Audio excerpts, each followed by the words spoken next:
بسم اللہ الرحمن الرحیم۔ حضرت عثمان بن عفان رضی اللہ تعالیٰ عنہ خاندان بنو امیہ کے چشم چراغ تھے۔ اپنی فیاضی دریا دلی، خوشحالی، خوبصورتی اور اعلیٰ نسبی کی وجہ سے مشہور تھے۔ حضرت ابوبکر صدیق کے ازحد قدردان تھے، ان کے حلقہ احباب میں خصوصی مقام رکھتے تھے۔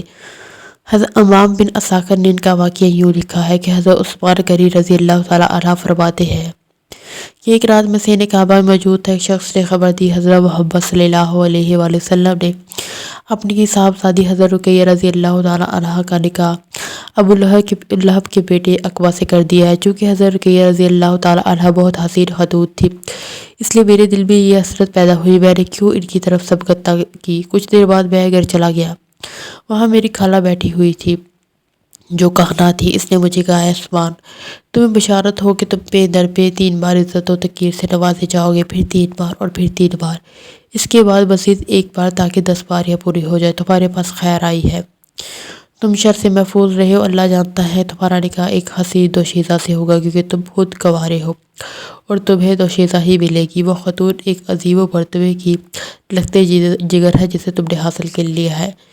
میں نے خالہ کی پیش گوئی پر تعجب کیا۔ اے خالہ، تم کیا کہہ رہی ہو؟ اس نے کہا، اے عثمان، تم صاحب جمال بھی ہو، اہل زبان بھی، تم صاحب برہان، حامل تنزیل، فرقان پیغمبر صلی اللہ علیہ وآلہ وسلم کے سپرد کیے جاؤ گے۔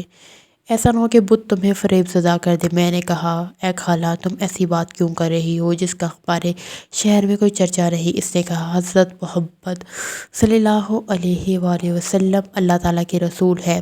اللہ تعالیٰ نے ان پر کتاب نازل فرمائی ہے اور وہ کتاب اللہ کی طرف بلاتے ہیں۔ ان کی شمع ہدایت حقیقت میں شمع ہے، ان کا دین فلاح ہے، ان کا حکم ماننے میں نجات ہے، ان کا زمانہ جنگ و جدال کا زمانہ ہے، یہ تباہ سرزمین ان کے زیر فرمان ہے۔ اگرچہ جہاد میں کفار قاتل ہوں، تلواریں کھینچی جائیں، نیزے بلند کیے جائیں، لیکن چیخنا چلانا کچھ نفع نہ دے گا۔ بس یہی بہتر ہے تم خود کو ان کی سپردگی میں دے دو۔ اس کے بعد میں پلٹ آیا اور خالہ کی باتیں میرے لوہے دل پر قدا ہو گئی۔ میں اپنے اچھے دوست حضرت ابوبکر صدیق رضی اللہ تعالیٰ عنہ کے پاس پہنچا اور خالہ کی باتوں کا تذکرہ کیا۔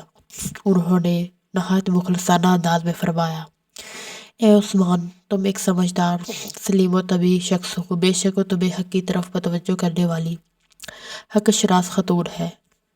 حضور صلی اللہ علیہ وآلہ وسلم کے بارے میں ان کی اطلاع درست ہے۔ اگر تم ان کی ہدایتوں کو سننا چاہتے تو چلو۔ میں نے کہا، ضرور۔ پھر میں حضور پاک صلی اللہ علیہ وآلہ وسلم کے دربار گوہر میں آیا تو آپ نے مجھ سے فرمایا، عثمان، اللہ تمہیں جنت کی طرف بلاتا ہے، میں اس کا رسول ہوں۔ حضرت عثمان غنی فرماتے ہیں، خدا کی قسم، جب میں نے آپ کا یہ کلام سنا تو بے اختیار ہو گیا اور اسی وقت اسلام قبول کر لیا۔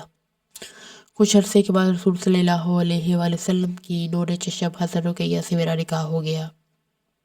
اس وقت لوگ کہا کرتے تھے، حضرت رقیہ اور حضرت عثمان غنی رضی اللہ تعالیٰ عنہ کا جوڑا کتنا اچھا ہے۔ اس طرح میری خالہ کی پیش گوئی پوری ہو گئی۔